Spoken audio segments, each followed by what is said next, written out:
روحاني تصوف ته یوه کتنه. دا تصوف د وحدت الوجود دي و چې سالک ته یې اته مقامه او اووه صفته ټاکلي وو او له دغو اووه مقامونو نه په تېرېدو سالک خپل زړه مطاعات ترلاسه کولی شوه او خپل ارمان ته رسېدی شو. روحانیانو سما راوبلله ځکه له دې سره صوفي په وجد راځي. دوی هر څه د یو ذات برخه ګڼل. روحانیانو خپل دغه نظریه د شعر و نثر له لارې په سیمه کې خپره کړې چې په دې سره د لارې ډېر پلویان وموندل او بډایه شوه. په دوی کې لوی شاعران هم تېر شوي دي چې ټولو یې د روحانیانو پیر روحاني لار پاللې او ساتلې ده. د یو څو شاعرانو له څو بیلګو پرته نوره ټوله شاعري د هنر له تومنې خالي وه او تش تصوفي تحلیلونه وو، ځکه دوی ته د شعر تر هنري خوا فکري او تصوفي اړخ ډېر ارزښتمن وه. په پښتو ادب کې لومړنی منظوم او پرله غښته یعنې سیستماتیک تصوف که څه هم د شیخ متي په مناجات کې موندلی شو، خو تر دې هاخوا ورته هېڅ نه و شوي. د پښتو ادب په دویمه دوره کې چې د روښان پیر په راتګ پیلېږي، پښتو ادب ته اسلامي تصوف بشپړ راننوت او د روښانیانو پر مهال ورته څه اصطلاحات له عربي او پارسي نه راغله او څه ورته پخپله روښانیانو جوړ کړل. نو دا دوره د پښتو تصوف لپاره ډېره بختوره وه او پراخه غېږ یې ورته پرانېسته. اخوند درویزه او پلویان یې د پیر روښان د عرفاني مفکورې خپرېدا ځینې خلک وویرول او ځینې یې راوپارول چې په دوی کې د پیر بابا یو مرید چې د خلیفه درجې ته رسېدلی وه هم راځي. دا مرید اخوند درویزه نومیږي. نوموړی د ګدا زوی، د سعدي لمسی، د درغان کړوسی، د احمد کوسی، د متي کودی او جیون پردی دی. د ده نیکونه په لغمان او ننګرهار کې اوسېدل، خو پلار یې په بونیر کې استوګنه غوره کړه او اخوند درویزه همدلته په 1940 کال کې وزېږېد. درویزه له ملا منظر، ملا مصر احمد او ملا زنګي نه تر زده کړو وروسته هندوستان ته ولاړ او چې کله راوګرځېد نو د پیر بابا مرید شو چې بیا پکې د خلیفه درجې ته ورسېد او له همدې ځایه د روښاني تصوف مخالفت پیل کړ. دا مخالفت د کاندید اکاډمیسن محمد صدیق روحي د وینا له مخې دیني و او پر دیني بنسټونو ولاړ و. اخوند درویزه یو متشرع عالم و، خو د دې ترڅنګ یې له سلوک او معرفته هم برخه درلوده. اخوند درویزه پر 1928 کال کې ومړ او د پېښور په هزارخانه کې خاورو ته وسپارل شو. اخوند بابا په پښتو کې ډېر شهرت لري او تر اوسه یې پښتانه په همدې نامه پیژني. د دغو دیني تصوفي سیاستو پر اثر د روښانیانو پر ضد یو اثر هم لیکلی چې مخزن الاسلام نومیږي. مخزن الاسلام تر اوسه مسجن اثر باله شو، خو استاد رشاد د دغو عروضو له مخې ثابته کړه چې مخزن زیاتې برخې نظم دي. په مخزن کې ژباړې هم شته او د اخوند درویزه خپلې لیکنې هم چې د قصیده امالي، د قصیده برده، د کیداني خلاصه او د لسو فرقو بیان پکې پښتو ته راژباړل شوي دي. پر دې سربیره ځای د ناصر خسرو بلخي شعرونه او د حمزه ازري یو معما هم پښتو ته راوړلې ده. مخزن د اخوند درویزه زوی کریمداد راټول کړی او خپل الفنامه او د خپل تره ملا اصغر پاړکی هم ورسره یو ځای کړي دي. د درویزه مخزن هنري ارزښت نه لري، خو د موضوع له پلوه پکې ډېره شرعي او تصوفي معلومات شته. مخزن یوه بېلګه: بسمیم نام د الله خدای دی، کار ساز د کل عالم دی، د بندگان رحمان مهربان خدای رزق روزي ورسره وینه، مؤمن و کافر جمله و زناوران، رحمان رحیم دواړه مشتق له رحمته. د رحمان معنا مې ووی، رحیم بسیار بخښاینده دی، حورې ډېر به ورکوینه، دی خاص او منان. د اخوند درویزه مخزن په سیمه کې د دومره نوم پیدا کړ چې سواتیانو له خوږ لاس داسې ساته او پر خپلو پیروانو سربیره نورو پښتنو لیکوالو هم د سخت پیروي وکړه. خوشحال خان جوله او منځپانګه داوړه کږي دوه کفره دي په سوات کې، یو خفي دی بل جلي. مخزن د درویزه دی، بل دفتر د شیخ ملي. د درویزه د فکر او سبک په خپراوي کې د ده د پیروانو ډېر لوی لاس لاره. لومړنی سړی چې د ده فکر او سبک یې پاللی د ده ورور ملا اصغر دی. د لسمې او 11مې هجري پیړۍ ترمنځ ژوند کاوه. کریمداد د اخوند درویزه زوی او لوی صوفي او عالم تیر شوی دی. له ده نه ځینې اثار هم راپاتې دي چې مکتوبات، مسایل حقوق نسوان یې په پارسي او شرح جهان نما او الفنامه راځي. الفنامه په غزل کې لیکلې ده چې هنري ښکلا هم لري او د تصوف وجودي او شهودي افکار هم ښیي. د الفنامې هغه مهال ډېره مشهوره وه او زیاتره خلکو لوستلې وه. د الفنامې څو بیته دا دي: ای طالبه الف یو ګوره لمیمه، د دې واړو معنا هیمه، کل اغیار لزړه وباسه هیڅ پټ نشته له علیمه، ستا زړګی د حق حرم دی کل دا غیر فکر دور کړه له حریمه. دی پر 1002 کال د سوات په کوهستان کې په یو جګړه کې وژل شو. محمد حلیم د عبدالله زوی او د اخندرویزه لمسی دی.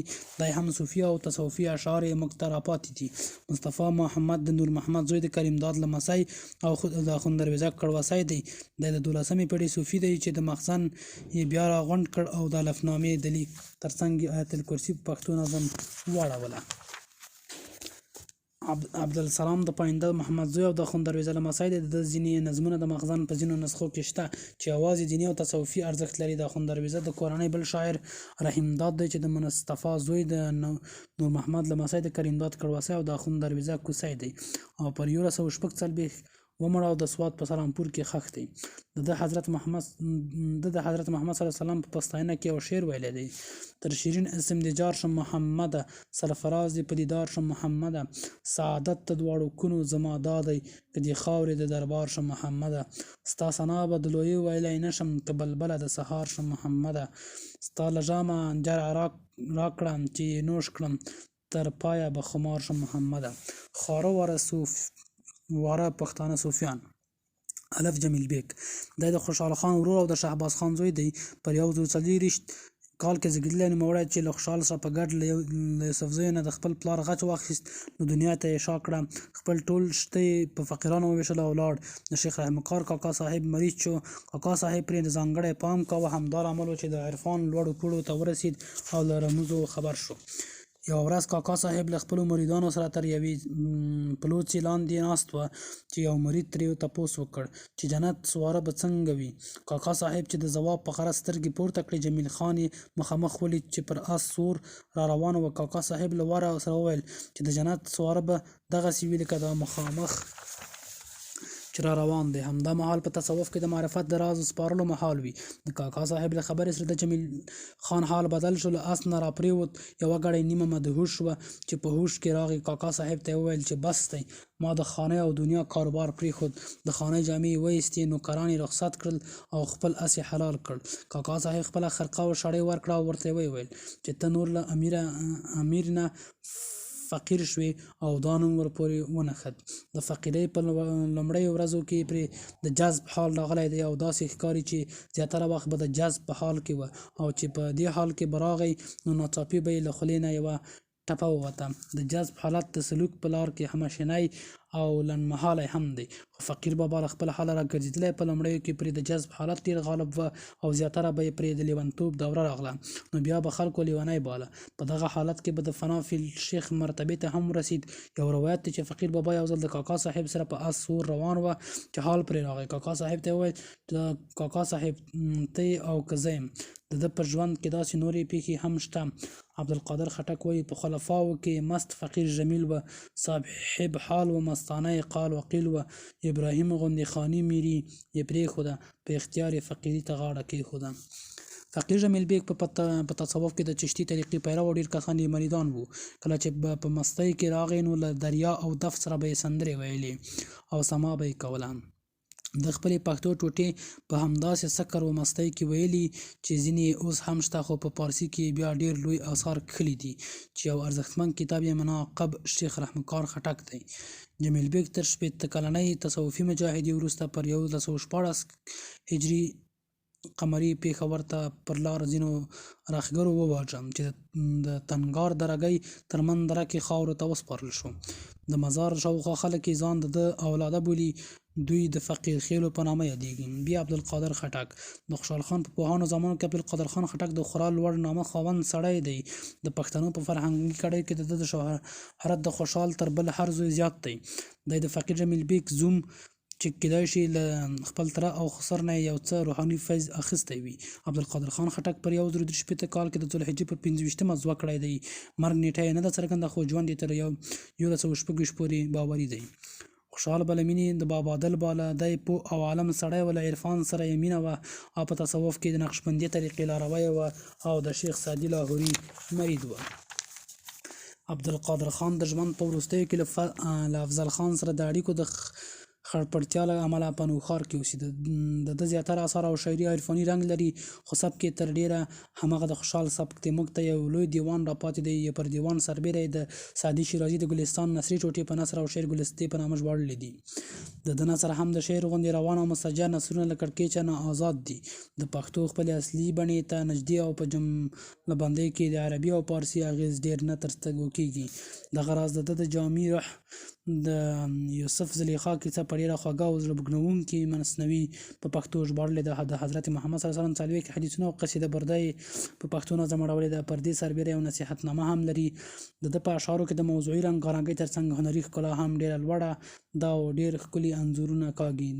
دا غزل یې وګورئ: که ښېرې کا که ښکنځلې هر چې وایي هېڅ مه وایه، ښایسته دې باندې ښایي.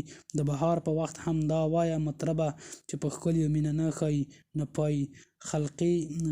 خلقي انتظار دې و دیدن ته، ګوره مخ په د دلبر کوم یوه ته نمایي. هر مرغه د دې چمن په خپله ژبه ستا ثنا کا، ستا صفت کاندې ستا ستایي. په دنیا به مینه څه عبدالقادر کا، چې آخر یې خوا ناخوا ورځنې بیایي. پر پښتو سربیره عبدالقادر فارسي شاعري هم کړې ده او هسې ښکلي بیت ترکیبونه یې پکې کارولي، هغه په پښتو شعر کې چې کارولي دي. جیم عبدالرحمان بابا. د رحمان بابا له نامه سره زیاتره پښتانه بلد دي. دا د ده د خوږې او ساده شاعرۍ له امله.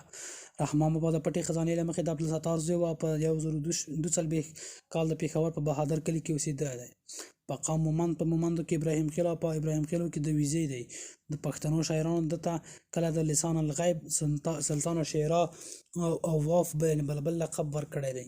رحمان بابا پر پښتونخوا سربیره د زده کړو لپاره هندوستان ته هم سفرونه کړي او په فارسي او عربي ادب او تصوف یې ځان خبر کړی دی. که څه هم ځینې پوهان رحمان بابا لوی صوفي بولي او عبدالحلیم اثر یې د تصوف د کبرویه طریقې پیرو بولي، خدای په تصوف کې کومه لویه پوړۍ ته نه دی رسېدلی، بلکې عرفاني شعرونه یې د یو طبیعي او فطري تصوف ښکارندویي کوي، چې په دې کې د خدای له مخلوقاتو سره مینه هم راځي.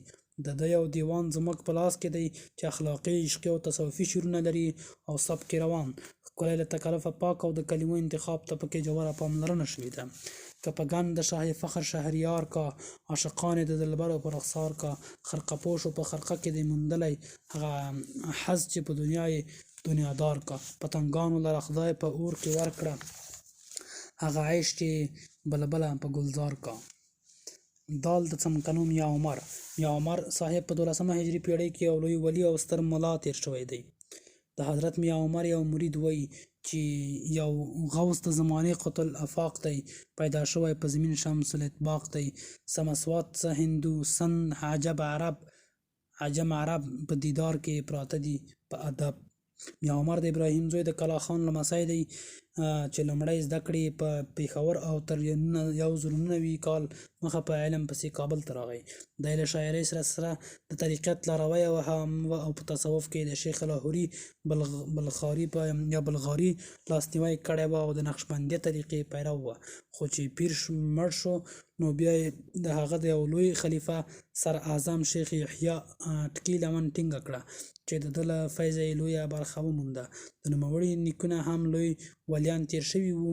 په خپله وایي پلار نیکه زما تیر شوي بزرګان وو، څوک په ذیل د قادریه څوک چشتیان وو. حضرت میا عمر په پښتو او فارسي شعرونه ویلي او ډېر اثار یې پرې لیکلي دي. شیخ احمد فاروقي او سرهندي په کمال شه د ده راز ارجمندي. د بنور حضرت آدم علی نسب سرفراز شه په عالم له دې حسب. احمدشاه بابا له سیاسي او حکومتي بوختیاوو سره تصوف هم پالاو شاه ولی الله موافق الله شهکارپوري خپل مرشدان بلل. همدا لامل و چې یوازې د شاه ولی الله په غوښتنه هندوستان ته ولاړ. ښاغلی عطایي وایي چې احمدشاه بابا عملاً او نظراً د تصوف د لارې یو سالک و. نوموړی د معرفت په اړه وایي: له خپل خدای تیر شوم، خود به زه شم خود مراته، معرفت به مې روزي شي که فاني شوم و فنا ته. نوموړی د نادر افشار تر مرګ وروسته د هغه کورنۍ وژغورله چې په بدل کې د کوه نور الماس ورکړ. احمدشاه بابا چې له افغاني لښکرو سره کندهار ته راغی نو تر اوږدو خبرو اترو وروسته یې صابرشاه کابلي پر پګړۍ د غنمو وږی وروټومبه او د جرګې ټولو ګډونوالو خپل مشر ومانه. له درې سره یې د افغانانو لپاره بېل هېواد جوړ کړ او هغه ارمان چې پیر روښان خان او خوشحال خان له ځان سره وړی و، د پوره کړ افغانان د یو خپلواک او لوی هېواد څښتنان کړل. د احمدشاه بابا د شاعرۍ دیوان هم چاپ شوی دی چې تصوفي، عشقي، وطني او نور موضوعات پکې راغلي دي او د بیتونو شمېر یې 2,500 ته رسیږي. نوموړی تر 26 کلنۍ واکمنۍ وروسته د 1186 هجري قمري کال د رجب پر 20 په توبه کې ومړ او په کندهار کې خاورو ته وسپارل شو. واو میا فقیر الله جل آبادي استاد حبیبي وایي میا فقیر علی رحمه زموږ له لوی او روحاني خلکو څخه دی او د 1100 او 1195 ترمنځ داسې ژوند تیر کړی دی چې زرګونه خلکو ته یې سمه لار ښوولې ده. په زرونو یې د علم او روحانیت په خانقاه کې روزلي او ډېر علمي او عرفاني اثار یې پرېښي دي. د میا فقیر الله جل آبادي د عرفاني شخصیت په جوړونه کې د منځنۍ اسیا حالاتو په کندهار کې د افغاني واکمنۍ جوړېدا او نقشبندۍ طریقې لوی لاس لري. زلمی هېوادمل د میا د مکتوباتو د 383 مخ په حواله لیکي چې د روحاني لارښود محمد مسعود پیښوري و چې د روحاني شخصیت په دایم الشهود شهرت لاره او فقیر الله د قطب زمان او قدوه المحققان په لقبونو ستایلی دی او د بیا فقیر الله ته د محب صادق جامع الکمالات او قدوه الاحباب نومونه ورکړي دي. فقیر الله جل آبادی د دایم الشهود شیخ محمد مسعود پیښوري او دای بیا د محمود سعید لاهوري مرید و چې په دې توګه دا لړۍ تر خواجه بهاءالدین نقشبندي ته رسیږي. نوموړی د خپلو پیروانو په اړه وایي په حاجي سعید سبحانه کرم وکړي مهربانه. میا فقیر الله جل آبادی د جلال آباد د حصارک دی چې پر 1100 کال د شاه عبدالرحمن خان بن شمس دین په کورنۍ کې زده کړه. د نوموړي په افغانستان او هند کې زده کړې وکړې او د تصوف لمن یې ونیوه چې تر سخت ریاضت مجاهدو وروسته لوی عارف شو او په سیمه کې زیاتره وګړي وپېژانده. نوموړي پر عرفاني تجربو سربېره پر تصوف لیکنې تجربې هم کړي دي چې فواید الفقیر الله او اسماء الحسنا د همدغو عرفاني تجربو بیره او محصول دی. د شعر یو بیلګه: ربه ستا ثنا به وایم څو ژوندی په دا دنیا یم، کل ثنا ده ستا لایقه ای د کل جهان خالقه. ګواهي لم چې احد یې لم یلد ولم یولد شریک نه لري سبحانه مبرای له نقصانه. بې مثاله بې ماننده هم بې زونو بې فرزند دی، نه له چا پیدا شوی نه د چا په حکم شوی، له هر عیبه له نقصانه پاک تل پاک سبحانه. ستا ثنا دا هومره نه ده چې تمام د چا په خوله ده. دریمه دوره: حمزه شینواری. که څوک رښتینی او څانګیز کره کتونکی د پښتو ادب په تاریخ کې د داسې ګرګوڅو څرک ولګولی شي چې روڼتیکي او محاله برونه یې پکې رامنځته کړي دي او هغه هم تر 2 تیری ونه کړي، نو هرومرو به د یو ستر خوشحال وي او بل ستر حمزه ستر خوشحال په تیر مهال او ستر حمزه په اوس مهال کې. د پرتلې لاسوند دا چې خوشحال لومړی د خپل خټک ټبر او بیا د ګرد پښتونخوا پر کچ د پښتو شعر ادب پیلمګر او سرلاری و، نو حمزه هم 3 پیړۍ راوروسته لومړی د خپل شینواري ټبر او بیا له یو څه توپیر سره د درسي پښتونخوا پر کچ هماغه پوړی او دریځ را خپل کړ او ورسره د غزلو بابا استاینوم وګټه. خدای بخښلی امیر حمزه شینواری و او د مرحوم ملک میرباز خان اشرف خیل شینواری زوی دی. پر 1909 کال د لنډي کوتل په خوږه خیلو کې یوې اسلامي درنې کورنۍ کې زده کړی دی. لومړنۍ زده کړې د لوړګي په لومړني ښوونځي کې وکړې او ورسره یې د استادانو د دري او عربي ژبو د نحوې، صرف او فقې لومړني کتابونه هم زده کړل.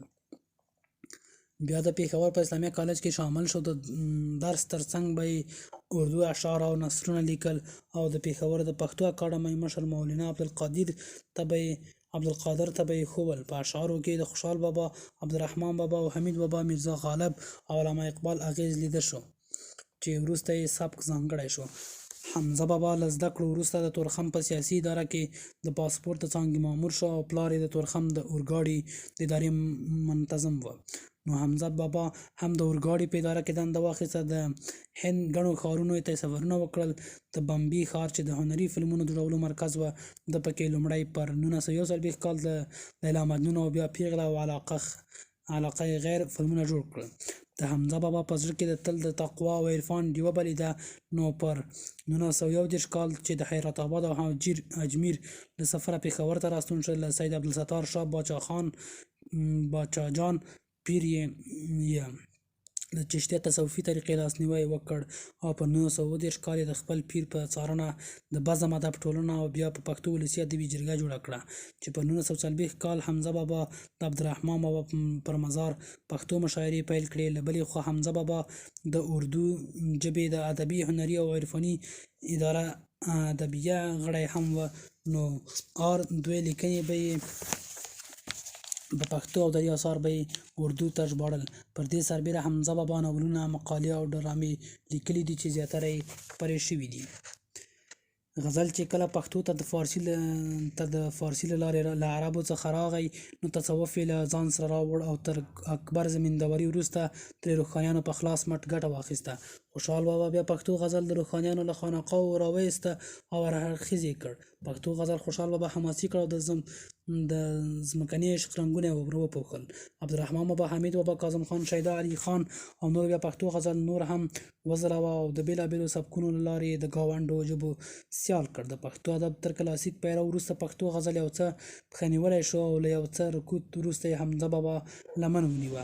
حمزه بابا د کلاسیک پیر د سبکونو پیروي ونه کړه، بلکې د خپلې وړتیا پر مټ په پښتو غزل کې نورې هنري تجربې وکړې او له سره یې پښتو غزل راژوندی کړ چې له همدې کبله ورته د پښتو غزل بابا وویل شو. حمزه بابا په پښتو غزل کې د غزل ساه ورپوکوله او د تیرو تصوفي شاعرانو په څیر یې په سمبولیکه ژبه د الهي مینې درد ونغاړه. حمزه بابا په پښتو ادب کې یو ځل بیا تصوف راژوندی کړ او د تیرو صوفي شاعرانو پر عکس له بشري ژوند سره وتړه.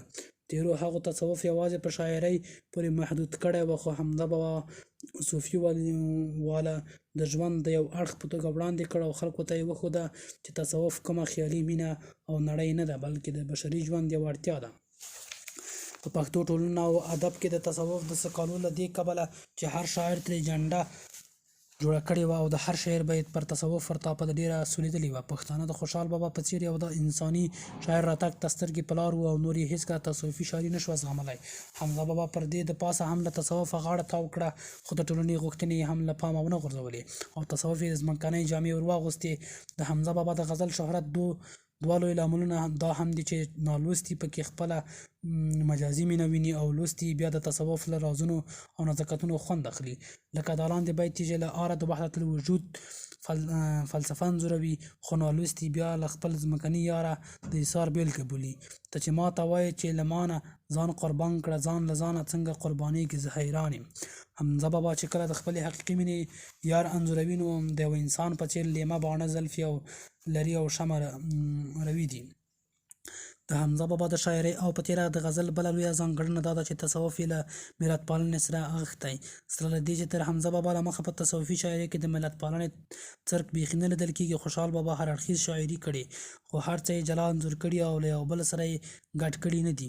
همداراز عبدالرحمن هم چېرته په یو بیت کې هغه هم له تصوفي سکالو بهر ویلي چې کشور د افغانانو پرې معطر شي، له حیربت مصرع مې زلفې د خوبان کړې. نورو صوفیانو نه یوازې له ملت پالنې سره ډزې درلودې، بلکې د انسان پالنې پر وړاندې یو خنډ باله او ځان یې یوازې صوفي باله. خو حمزه بابا خپل تصوف ته د پښتونولۍ رنګ او بوی هم ورکړ او اسلامي تصوف یې د ملت پالنې په رنګ ورنګاوه. حمزه بابا پوهېده چې پښتانه د پښتونولۍ ویاړي او باید د دوی له ذوق سره سم غزل وپنځول شي. حمزه بابا که له خپل ځانانو سره مینه کړې، هم پښتنه مینه یې کړې او سترګو ته یې ګدا نه ده ښودلې. حسنه ته خود بین یې زه پښتون یمه، مانه دې ښوولې ګدا سترګو ته. د حمزه بابا د شعر په غزونو یون بهیر ژوند او یون کې د ژوند یون ډېر ښه انځور شوی او د ژوند ټولې فلسفي افکار رانغښتي دي. د هغه شاعري او په تیره غزل ډېر ښکلی او د هنر په ټولو ښکلاو پسولی دی. ځکه حمزه بابا په لیمو کې بوږنېدلې افسانې او د روانې زمانې د ستم نښې ساتلي او بیا یې وار په وار شعر په هنګینه او شیرینه ژبه ټولنې ته ایستی او خپل درد او خوږ یې ورسره مل کړی دی. زه په لیمو کې بوږنېدلې افسانه ساتمه، د ستم نښې د روانې زمانه ساتمه. ساده اشنا رانه زامن هم د وفا غواړي، هم یې تاکید دی چې به راز د یارانې ساتمه. که لوستونکي د حقیقي مینې زور پلټل غواړي نو د حمزه بابا شاعري دې ولولي. د حمزه بابا شاعري له تصوف سره په امتزاج کې د ژوند د ټولو اړخونو یو رنګین او روڼ انځور دی او د بوډۍ ټال منشور غوندې په خپله رنګارنګۍ سره د انسان فطري تنده ډېره ښه خړوبوي. د حمزه بابا دومره خواږه غزل او نورې شاعرۍ او څه کریډټ د خپل پیر عبدالستار شاه ته هم ورځي، ځکه هغه نه وای نو خدای خبر که حمزه بابا د اردو پر ځای پښتو ته مخه کړې وای، او که حمزه بابا پښتو شاعري نه وای کړې نو زموږ پښتو ادب به نیمګړی او له یو داسې نوې غزله به یې بې برخې وه. د حمزه بابا په شاعرانه تړنګونو ترکیبونو کې تل ناوړلي څیزونه یو ځای شوي او له یوې حیرانۍ سره یې یوه رنګینه ښکلا زیږولې ده، لکه د وختونو په ککو کې د هوا دسو بلندوالی، پښتنه حوصله له ماضي نه خراج اخیستل، د مینې پخلاینه او نور. د پښتانه غزل په اننګو کې د حمزه بابا د وینو سره نه وای نو دومره به رنګین نه وه. ارواښه د حمزه بابا په تصوف کې د وحدت الوجود پیلوی وه. ښکل یا شامل پکې یو ته هم صحیح، زه خو په هر څه کې ښکلا پیژنم، ګر دا صفت نه وي حریم که د ذات، اوس دې نه ناز او نه ادا پیژنم. یا زه چې له کثرت نه حمزه راغلمه وحدت ته، دلته پاتې شوي نه زنار او نه تسبیح. د حمزه بابا اثار پر ډرامو، فلمونو، سفرنامو او نیم ناول سربیره زیاتره تصوفي فلسفي دي. منظوم اثار: د کابل منظومه سفرنامه، د زړه آواز، غزونې یون، د خیبر وږمې، ژوند او یون، بهیر پرېونې، پسرلی په آینه کې منثور اثار. تجلیات محمدیه، د خوشحال خټک یو شعر، ژوند تسخیر، د کائنات، انساني انا او پوهه، جوهر فکرونه، نوې چاپي یونلیکونه. د کابل سفرنامه، د حجاز په لور لیکونه، انسان او خدای، ګوتې قلم ته په ژړا شوې، د چراغ حسین په نامه لیکونه، د حما په نامه لیکونه، مکتوبات حمزه، د ارباب عبدالرحمن په نامه داستاني اثار، لس لنډې کیسې په لسګونه ډرامې اردو، انسان او اور زندگی، وجود او شهود، تذکرة الاسریه، انار، اور علم، جبر کې اختیار ناول، سوانح عمري ژباړې، د پارسي نه ارمغان حجاز، جاویدانه له اردو نه، د پسرلي ډیوه، سپیڅلې ناوې، د حضرت علي کرم الله وجهه، نهج البلاغت،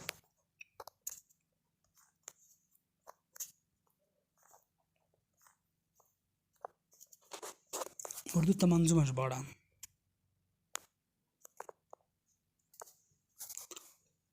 دیوان عبدالرحمن حمزه صاحب پر 1994 کال کې د 88 کالونو په عمر مړ شو او په لنډي کوتل کې خاورو ته وسپارل شو. او علم کوه هسې بلبل شه، په شان د ګل شه چې هر څوک دې بویوینه. علم پوهه راورتلې له مغزو ده، هسې نه چې په دا ډېرو کتابو ده. او ګوتې قلم ته په ژړا شوې، لیک به باقي وي، موږ به تورې خاورې یونه.